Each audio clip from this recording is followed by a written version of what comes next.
Искаме да постигнем чисто и поддържано лице с подчертан контур, с добре оформени вежди и сочни устни. За да бъде кожата свежа и гримът да се разпредели равномерно, първо нанасяме основата Baby Skin.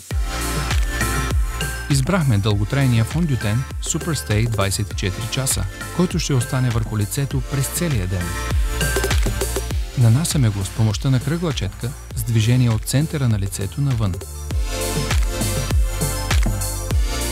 Нанасяме коректора Affinitone върху зоната под очите с потупващи движения, без да го размазваме, като използваме върха на пръстите, за да го разпределим равномерно.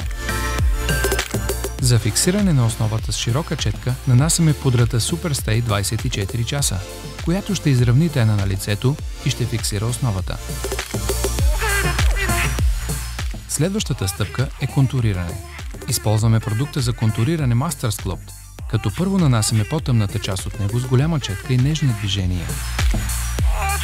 Този по-тъмен контур се поставя върху тези места, които искаме да намалим или стесним визуално. Върху бузите или ръба под скулите, върху горната линия на челото и външната ивица на носа.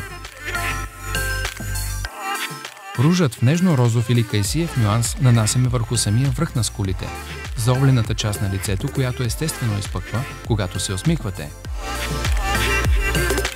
С хайлайтера, т.е. по-светлата част на продукта Master Sculpt, с нежни движения подчертаваме зоната точно над скулите, слепоочията, зоната между веждите, коста на носа и върха на брадичката, за да получим естествено сияен вид.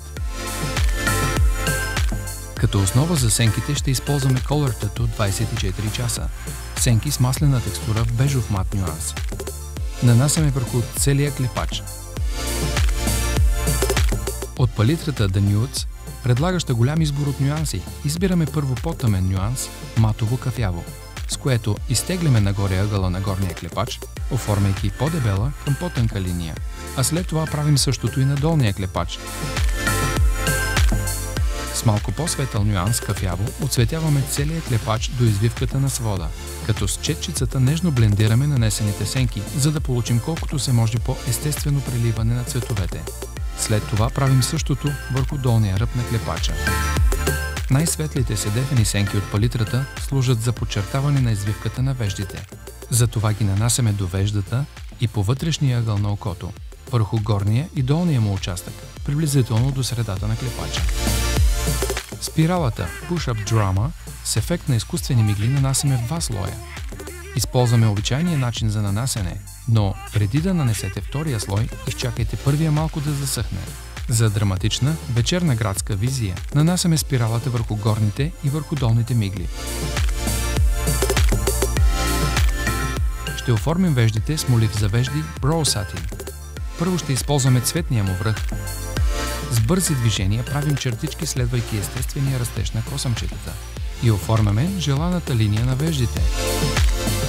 Можем да ги оставим оформени по този педантичен начин, а за модерния в момента боядисан вид, просто леко разтъркайте с гъбичката, която се намира от другата страна на молива Brow Satin. Върху устните можете да нанесете балсам за устни Baby Lips в бледо-розово, след като предварително сте ги оформили с молив за устни в същия цвят.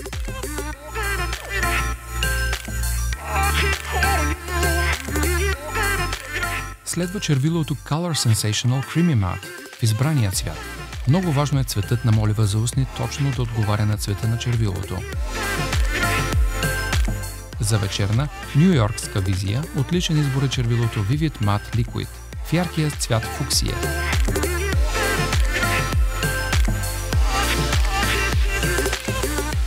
Целият грим ще фиксираме с Superstay 24 часа спрей, благодарение на който гримът ще трае по-дълго и ще изглежда по-свежо.